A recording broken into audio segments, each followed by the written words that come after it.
Hello everyone. Today we will be learning an important tool of statistics known as regression analysis.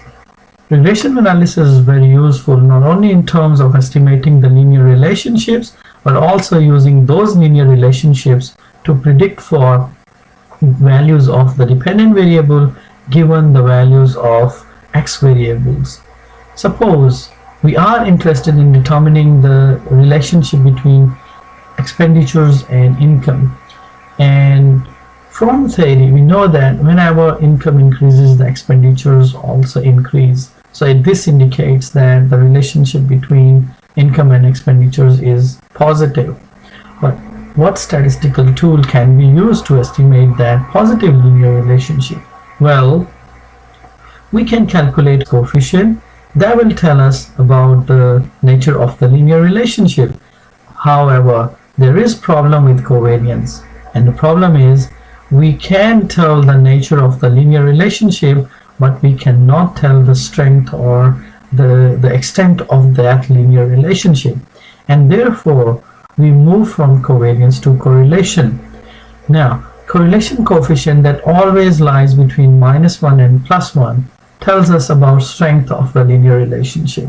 So if the coefficient between weekly income and weekly expenditures is close to 1, it indicates that there is strong linear relationship between the two variables. And as we know that the relationship is positive, so it should be close to 1. Well, correlation is good enough for that purpose, that it tells us about strength of the linear relationship. But the question is, can we use this correlation coefficient for predicting y values given some x values? And the answer is unfortunately no. We cannot use correlation coefficient to predict values of y for given values of x. And therefore, we require an alternative tool that is called regression analysis. Now, in order to estimate the linear relationship between weekly income and weekly expenditures, we have collected a data of 6 individuals with different values of income and your expenditures. Before we proceed to estimation of regression line, we have to calculate covariance and correlation just to see that what is the nature and the strength of the linear relationship between these two variables. Okay, so given this data set, we have x series and y series, both in dollars, representing weekly income and weekly expenditures respectively. So first we calculate the covariance, and because this is a sample, so we will use sample covariance. So we write down the formula covariance and pick with S representing sample.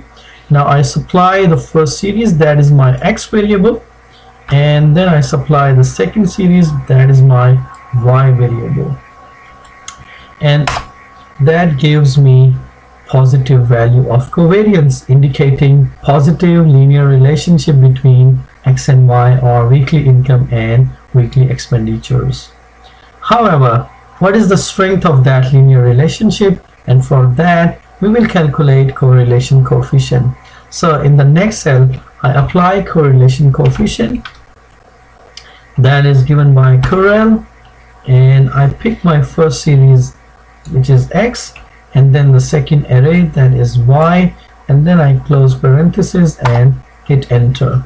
Now I obtain correlation coefficient of 0.957, which is very close to 1. So this correlation coefficient indicates that there is very strong linear relationship between x and y variables. That means we can have an upward sloping straight line, or the regression line. Before we estimate the regression line, let's draw the scatter plot in order to see whether there is really a strong linear relationship between x and y.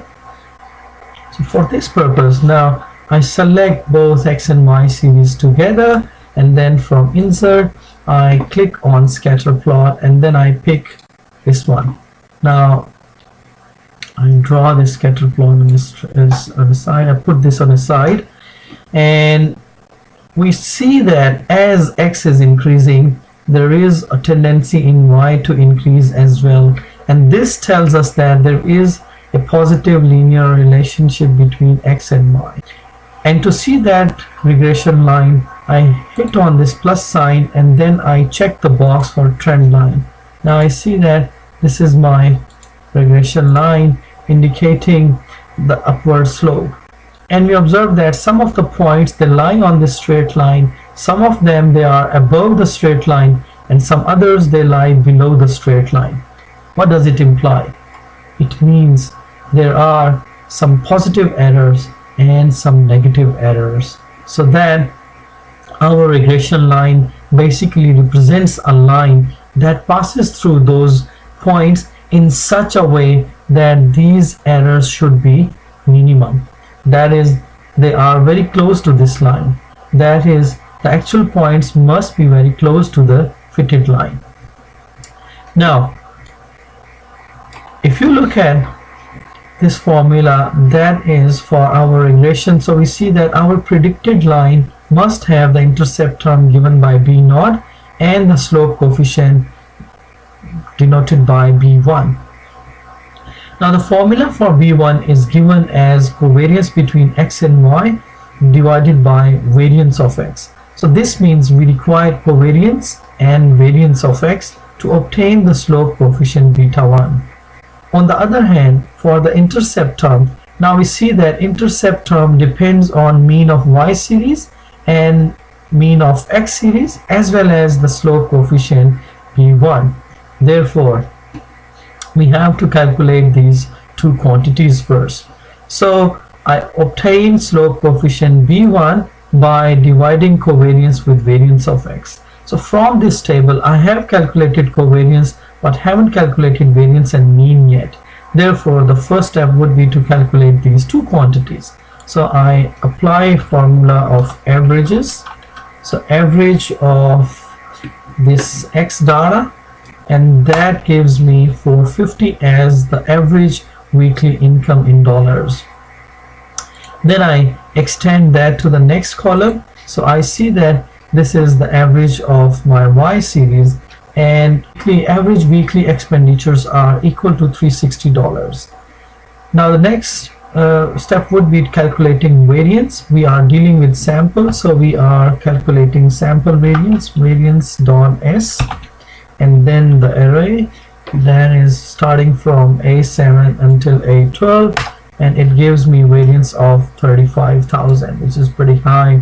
And I extend that to the next column, so this gives me variance of weekly expenditures, that is $14,840 square. Remember, the unit of expenditures and income is dollar and variance is a squared quantity, so these two quantities have coefficient square. Now, in order to calculate slope coefficient, I simply take the ratio of covariance that is given by in cell H8, and I divide that by variance of x, which is given in cell H7, and that gives me slope coefficient of 0.62. Now I move to the intercept term b0, and that can be obtained by using mean of y and x series together with the slope coefficient. So y mean is equal to 360, which is given in I6 cell, minus beta 1 times, which is available in H16, times the mean of x series, that is in H6, and then I hit enter, and it gives me the intercept term of 79.71. Now we have obtained the slope coefficient 0.62 and the intercept coefficient 79.71. What would be interpretation of these two coefficients? Well, the intercept term tells us that when the income is 0, the average weekly expenditures are $79.71. On the other hand, the slope coefficient of 0.62 tells us whenever weekly income increases by $100, the weekly expenditures will increase on average by $62. Okay, so that was the interpretation of the coefficients. Now we move to the predictions. Then for given values of X, what would be the predicted values of Y or the weekly expenditures? So I use the formula given by Y hat equals to B0 plus B1 times X. So in Excel I would put equal to and then B0, which is given in cell H19, but we have to fix the address so that when I move to the next cell it should not change the value here. So I put $ before H and before 19 so that the address H19 is fixed, then plus B1, which is given in cell H16. I put $ next to H and 16 as well, and then I multiply that with value X, and that is given in cell A7. And after hitting enter, I obtain the predicted value of Y given the income of 200 as 204. Then I drag it down until I read the last observation in the data, and that gives me prediction of $515 as expenditures given that the income is $700. Okay, after obtaining the predicted values, the next step would be obtaining the residuals. Now we can obtain these residuals by subtracting the predicted value from the actual value. So I put equal to, then actual value minus the prediction, and I hit enter, and that gives me the errors. Now you see some of the errors are negative and some errors are positive. For instance, minus 46.57. Now this belongs to observation or weekly income 300. So we observe that this is our error term and the error is negative. On the other hand, if we move to 51.14, that corresponds to 400, so this value is positive. So this error, which is represented by a vertical bar here, is indicating a positive error.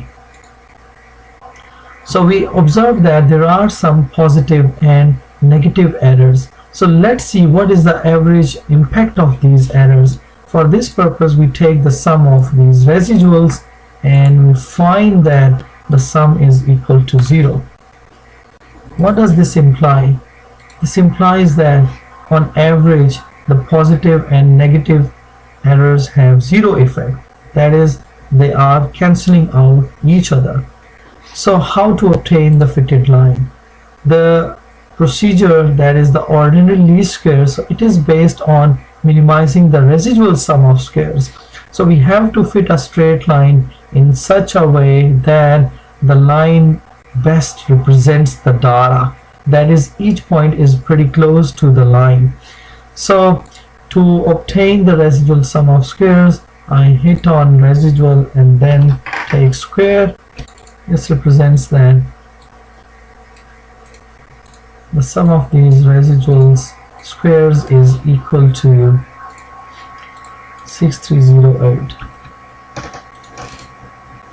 Now this completes the description of estimating the linear regression line and interpretation of the regression line. And in this way we have calculated manually by using the formula of slope and intercept term to obtain these coefficients. The next part of this video would be based on estimating the regression line using data analysis tool in Excel. In order to estimate regression line using the data analysis tool available in Excel, we have to click on data first and to see whether data analysis is available there or not. If it appears here, well and good, but if this is not available here, then you have to click on file and then you go to options, and from the options you click on add insert, and from add insert now you move to manage and you must have Excel add insert here. Then you click on go and from there you check the box analysis tool pack and you hit OK, and that will provide you data analysis in your data section. Once this is done, now we are ready to run regression using this tool. So you click on data analysis and then you go to regression analysis, regression here, and then you click OK. Now it asks you for input, which is input Y range, that is input of Y series and input of X series. So I hit on this and then I pick my dependent variable Y first, including the name of the variable. Then I click here back and it takes me to the regression. Now I provide the range for X value. So I hit on this red icon and then I select X series, including the name, and I check the box labels so that it should provide me what is X, what is Y. After that, I have to click on output range, that where do I require my output to be available. So I click in this cell that I want my output to be available from cell G3. Now if the constant is 0, then you can check that box, otherwise do not change anything here. The confidence level, by default we are using 5% level of significance, therefore no need to change this as well. And if you want residuals, then you click on residuals box, otherwise no need to check this box, and then you hit OK. Now Excel calculates everything for you. So we observe that it has obtained the correlation coefficient for us, which is 9.956, and R squared, the coefficient of determination, 0.91. Now this R square of 0.91 tells us that 91% of variation in weekly expenditures is due to weekly income. Number of observations is 6. The standard error, this is residual sum of squares divided by number of observations minus number of parameters, and then taking square root of that. So at the moment we are not going into details of standard error. Let's move next. Now ANOVA table, this is analysis of variance table. So it tells us that how much variation in Y is due to X variables. So what is total sum of squares, what is explained sum of squares, and what is residual sum of squares. So if you look at this column DF, it corresponds to degree of freedom. So we have only one X variable in our regression, therefore the degree of freedom for regression is equal to 1. We got two parameters in our model, beta naught and beta 1, and we got total 6 observations. So the degree of freedom for total is n minus 1, which is equal to 5, and the degree of freedom for residuals is n minus number of parameters, which is 6 minus 2 equal to 4, and then the sum of squares column. Now the regression sum of squares is given by 67,891. The residual sum of squares is 6,308, and the total sum of squares is equal to 74,200. So we see that most part of total sum of squares is given by regression, that is, it is explained by X. To get more concrete results, we divide the sum of squares by the degree of freedom, and then we obtain the mean squares. So we see that sum of squares divided by degree of freedom, the mean square for regression is pretty high, which is the variance due to X, and then we got the mean square, which is the variance of the error term, and it is the estimated variance. And then we got F statistic. Now F statistic is basically the ratio of regression mean squares and residual mean squares. That is, you divide 67,891 by 1,577, and that gives you F statistic of 43. And we observe that the p-value corresponding to F is less than 5%. Therefore, we reject the null of zero utility of the model, and we conclude that the model does have utility. After that, we come to the slope and intercept term. Now we see that the intercept term is 79 and the slope coefficient is 0.62. So this tells that if the weekly income is equal to 0, then the weekly expenditures on average would be $79.71. And the coefficient of X, which is coefficient of weekly income, tells that if income increases by $100, then weekly expenditures will increase on average by $62.28. If we look at the next column, now it provides us standard errors. So standard errors are the representing the spread or variation in intercept coefficient and the slope coefficient respectively. Now to make statistical inference, we have to divide the coefficient by the standard error. So when we divide 79.71 by the standard error 45.69, we get the t-statistics of 1.74.